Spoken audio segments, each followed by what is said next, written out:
I want to point out what the author of Judges does here. He juxtaposes how seamlessly, how effortlessly Samson is partnering darkness with light. And all you have to do is go to Judges 16, if you have your Bibles open, or on your phones or your iPads. Look at first verse 1, but let's go back one verse to the end of chapter 15. And the end of chapter 15, the last verse is this.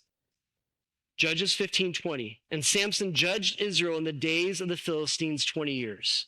Sounds like a good thing. Very next verse. Samson went to Gaza, where the Philistines are, and there he saw a prostitute and went into her. Do you see how seamlessly the author of Judges shows Samson going from light to darkness with no remorse, no sorrow, no pleading with the Lord for forgiveness? He just goes on as if it's ordinary to do something so righteous as to judge an entire nation that is God's chosen people, and then take a trip to Gaza and sleep with prostitutes. He's partnering darkness with light, which is something God calls us and commands us not to do. And that's the sort of attitude the first enemy of the gospel deceives people into having. It whispers something like this into the ears of Christians.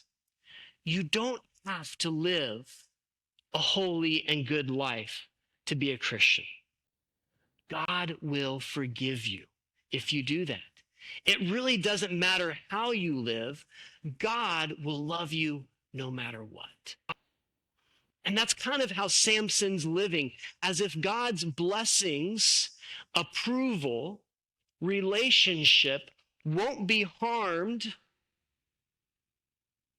fractured, if he goes seamlessly between darkness and light, righteousness and unrighteousness, as if the way he lives doesn't matter to God whatsoever. It's a sort of attitude that kind of emboldens us to live in sin.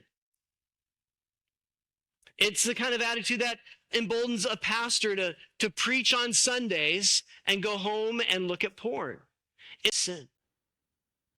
It's this thought that my actions don't really matter because God's grace just takes care of it all. And it's much more complex than that. No, it was.